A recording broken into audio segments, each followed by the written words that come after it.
ನಮಸ್ಕಾರ ವೀಕ್ಷಕರೇ, ಕನ್ನಡ ಫ್ಯಾಕ್ಟ್ ಚೆಕ್ಗೆ ಸ್ವಾಗತ. ಸುಪ್ರೀಂ ಕೋರ್ಟ್ ಚುನಾವಣಾ ಬಾಂಡ್ಗಳನ್ನು ಅಕ್ರಮ ಅಂತ ಕರೆದು ರದ್ದುಗೊಳಿಸಿದೆ.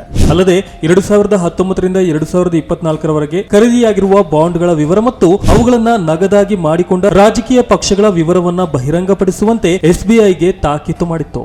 ಅದರಂತೆ ಎಸ್ಬಿಐ ನೀಡಿದ ಮಾಹಿತಿಯನ್ನ ಚುನಾವಣಾ ಆಯೋಗವು ತನ್ನ ವೆಬ್ಸೈಟ್ ನಲ್ಲಿ ಪ್ರಕಟಿಸಿದೆ. ಅದರಲ್ಲಿ ಪಾಕಿಸ್ತಾನ ಮೂಲದ ಹಬ್ ಪವರ್ ಕಂಪನಿ ಪುಲ್ವಾಮಾ ದಾಳಿಯ ನಂತರ 10 ಕೋಟಿ ಮೊತ್ತದ ಬಾಂಡ್ಗಳನ್ನ ಕಾಂಗ್ರೆಸ್ ಪಕ್ಷಕ್ಕೆ ನೀಡಿದೆ ಎಂದು ಫೇಕ್ ನ್ಯೂಸ್ಗೆ ಹೆಸರುವಾಸಿಯಾಗಿರುವಂತಹ ಟಿವಿ ವಿಕ್ರಮ ವರದಿಯನ್ನು ಮಾಡಿದೆ.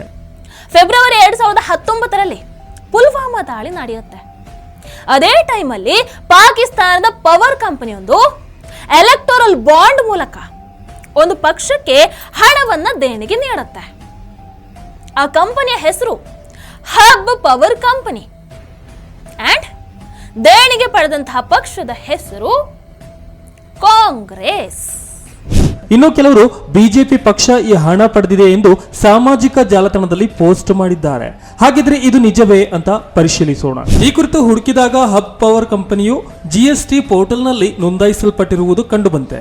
07B WN PM 0985J1ZX ಇದು ಅದರ ಜಿಎಸ್ಟಿ ನಂಬರ್ ಆಗಿದೆ. ಅದರಲ್ಲಿ ಆ ಕಂಪನಿಯ ಮೂಲ ಭಾರತದಾಗಿದ್ದು ಅದರ ಕೇಂದ್ರ ಕಚೇರಿ ದೆಹಲಿಯಲ್ಲಿದೆ ಎಂದು ಉಲ್ಲೇಖಿಸಿದೆ. ಹಬ್ ಪವರ್ ಕಂಪನಿಯು ರವಿ ಮೆಹ್ರಾ ಎಂಬ ವ್ಯಕ್ತಿಯ ಒಡೆತನದಲ್ಲಿದೆ. ಇದನ್ನ ನವೆಂಬರ್ 12, 2018ರಂದು ನೋಂದಾಯಿಸಲಾಗಿದೆ.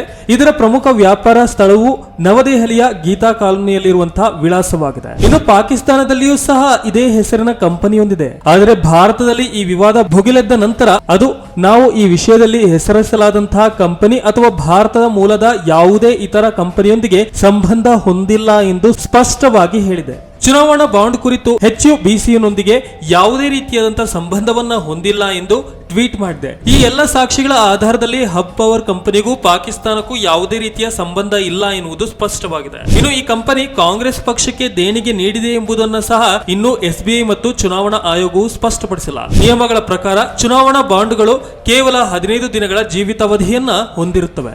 ಈ ಅವಧಿಯಲ್ಲಿ ಅದನ್ನ ಜನತಾ ಪ್ರಾತಿನಿಧ್ಯ ಕಾಯ್ದೆಯ ಸೆಕ್ಷನ್ 29A ಅಡಿಯಲ್ಲಿ ನೋಂದಾಯಿಸಲಾದ ರಾಜಕೀಯ ಪಕ್ಷಗಳಿಗೆ ಮಾತ್ರ ದೇಣಿಗೆ ನೀಡಲು ಬಳಸಬಹುದಾಗಿದೆ. ಹಾಗಾಗಿ ಪಾಕಿಸ್ತಾನದ ಕಂಪನಿಯಿಂದ ಕಾಂಗ್ರೆಸ್ ಅಥವಾ ಬಿಜೆಪಿ ದೇಣಿಗೆಯನ್ನ ಪಡೆದಿದೆ ಎಂಬುದು ಸಂಪೂರ್ಣವಾಗಿ ಸುಳ್ಳಾಗಿದೆ.